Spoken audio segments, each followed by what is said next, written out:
2001లో ఈ దక్షిణాది సీట్లు తగ్గుతాయి అనేప్పుడు చర్చ మొదలైనప్పుడు ఆ రోజు రాజకీయ పక్ష కేంద్రం స్పందించిన తీరు కానీ ఈరోజు ఈ 3 సంవత్సరాల నుంచి ఈ డిలిమిటేషన్ జరిగింది లేదా దక్షిణాదికి నష్టం అని ఎంతో కొంత గళం వినిపించడం వల్ల లేకపోతే డిబేటు డిస్కషన్ అవ్వటం వల్ల ఈరోజు వాళ్ళు 2011 సెన్సెస్ అన్నారనుకోండి, ఇప్పుడు ఉత్తరప్రదేశ్ 120 కాకుండా 132 అవుతాయి.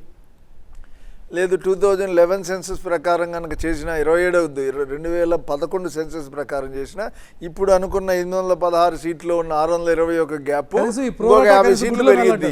సో వాళ్ళు ఎంతో కొంత తగ్గి 50% ప్రోరేటా అని చెప్పి వచ్చారు అంటే ఇక్కడ అప్రహెన్షన్ ఉంది, ఇక్కడ అభద్రతా భావం ఉంది, లేకపోతే ఇక్కడ ఏదన్నా వేరే తేడా జరుగుతుంది, లేకపోతే ఇంకోటి అని లేవనెత్తిన అంశాలను బట్టి కానీ డిమాండ్లను బట్టి కానీ లేకపోతే ఇతరతర అంశాలన్నీ ప్రభావితం చేస్తేనే కదా అక్కడ దాకా వచ్చారు. చూద్దాం ఈ అంశాలన్నీ రేపు మీరు చర్చిస్తే నాకు ఒక మనసులో ఒకటి వచ్చేసింది. ఇప్పుడు ఎస్టీ రిజర్వేషను, బీసీ రిజర్వేషను, నేను ఎక్స్పెక్ట్ చేస్తున్న Indian electorate should discuss class nature also. పేదవాళ్ళకి ఇన్ని సీట్లు ఉండాలి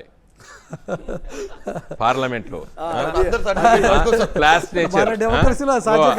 ఈ ధనవంతులు పోటీ లేదు. మీరే అన్నారు కదా మన చదువుకున్న వాడికైనా చదువుకోని వాడికైనా ఏ ఊరు ఆడైనా ఏ ప్రాంతం వాడైనా అంటే ఒకటే ఓటు అని చెప్పి ఆ ఓటుకి వాల్యుయేషన్ కట్టడం కాదండి. అంటే ఇప్పుడు ఏమైపోతుంది అల్టిమేట్లీ, ఇప్పుడు ఫర్ ఎగ్జాంపుల్ ధన ప్రభావం విపరీతంగా పెరిగి పెట్టుబడిదారులు పార్టీల్ని ప్రభుత్వాల్ని శాసిస్తున్న ఈ సందర్భంలో మురళి గారు ఇప్పుడు ఒక నానుడి ఉంది, ఒక టాక్ ఉంది. ఇదివరకు రాజకీయ నాయకులు మన గుండా ఎలిమెంట్స్ని లేకపోతే వ్యాపారవేత్తల్ని వాడుకునేది. వ్యాపారవేత్త ఏమనేది నీ డొనేషన్లు ఇచ్చేస్తే వీడు ఎమ్మెల్యే అవుతాడు అనుకునేది. మరి వీనికి ఎందుకు ఇవ్వాలి డొనేషన్, నేనే పోటీ చేస్తా అని చెప్పి ఆ వ్యాపారవేత్త దిగిండు రాజకీయాల్లో. గుండాలతో ఉపయోగించుకునేది రాజకీయ నాయకుడు. నేను హెల్ప్ చేస్తే వీడు ఎమ్మెల్యే అవుడైంది, నేనే పోటీ చేస్తే అయిపోతే వాళ్ళు దిగిండ్రు.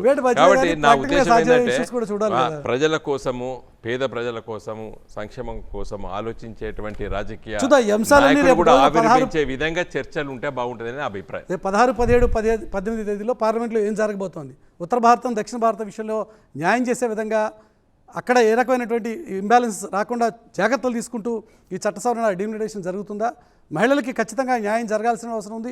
ఇంతకాలం తర్వాత 2 దశాబ్దాల తర్వాత న్యాయం చేసేటువంటి ప్రయత్నం చేస్తున్న ఈ సందర్భంలో వారికి న్యాయం జరగాలి. అట్ ద సేమ్ టైం బీసీలకు కూడా ప్రపోర్షనేట్గా న్యాయం చేయాల్సిన అవసరం ఉంది.